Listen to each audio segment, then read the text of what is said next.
80 शब्द प्रति मिनट शुरू।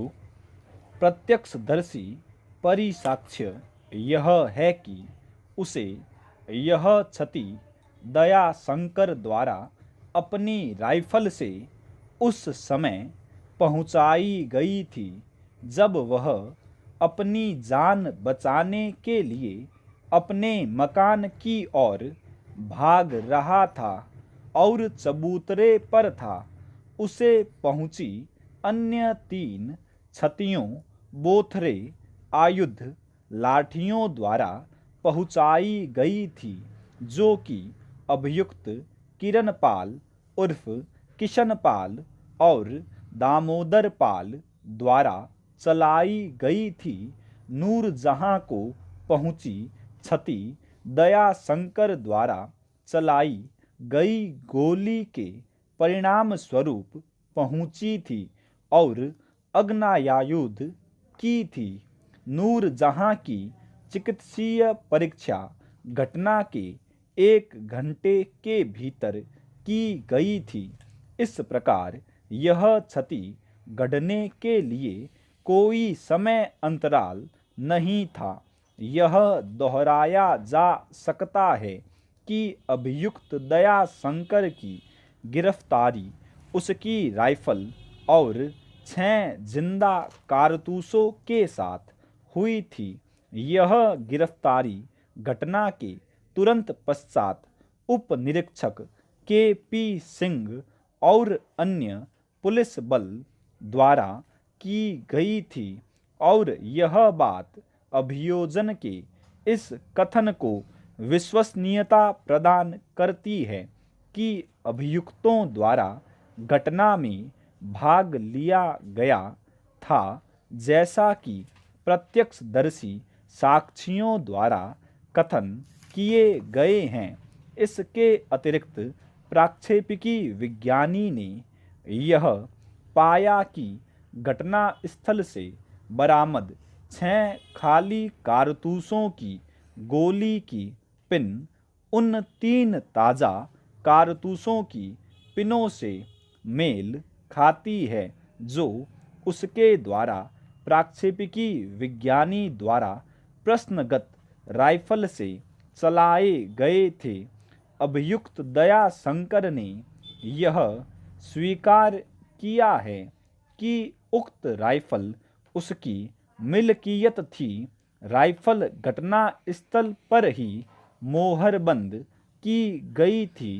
प्रक्षेपकी विज्ञानी ने बदबूदार सामग्री की परीक्षा की थी और उसकी रासायनिक परीक्षा भी की थी। यह पाया गया था कि इसमें नाइट्रेट के कण मौजूद थे। इसका यह अर्थ है कि राइफल का अंतिम बार प्रयोग करने के पश्चात उसकी सफाई नहीं की गई थी। घटना के तुरंत पश्चात घटना पर पड़े पाए गए खाली कारतूस इस राइफल से चलाए गए थे। अतः उपयुक्त चर्चा को दृष्टिगत करते हुए अभियुक्त दयाशंकर और उसके 2 भतीजों अर्थात किरणपाल उर्फ किशनपाल और दामोदरपाल की प्रश्नगत घटना में सहभागिता पूर्ण रूप से साबित हो गई है। पैरा 20, 21, 22, 23, 24, 25, 26, 27, 28, 29, 30 और 31।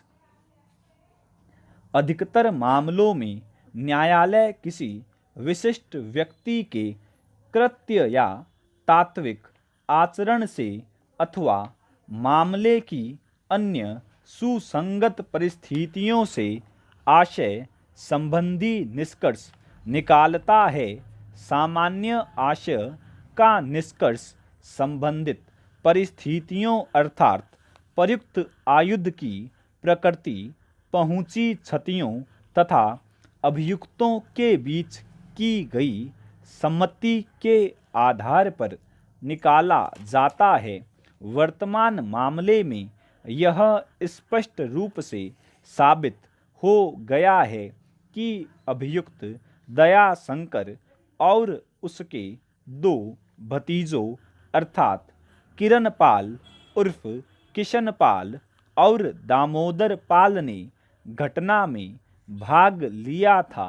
उनके बीच इक़्तिदार उल्ला खां से बलपूर्वक दुकान खाली कराने के लिए समरूप एक जैसा प्रयोजन या आशय था। ऐसा करते हुए ये तीनों इक़्तिदार उल्ला खां की हत्या करने के लिए आशयित हो सकते थे, तथापि वे तीनों मोहम्मद नबी की हत्या करने के लिए आशयित नहीं हो सकते।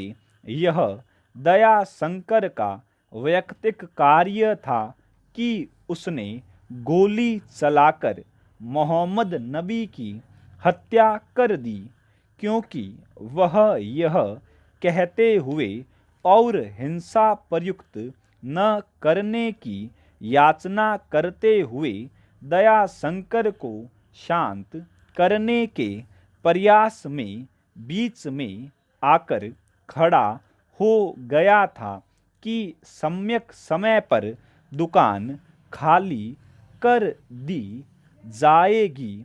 मोहम्मद नबी के मध्यक्षेप ने दयाशंकर को क्रोधित कर दिया और यह उसका वैयक्तिक कार्य था कि उसने मोहम्मद नबी पर 2 गोलियां चलाई और उसकी हत्या कर दी। स्टॉप।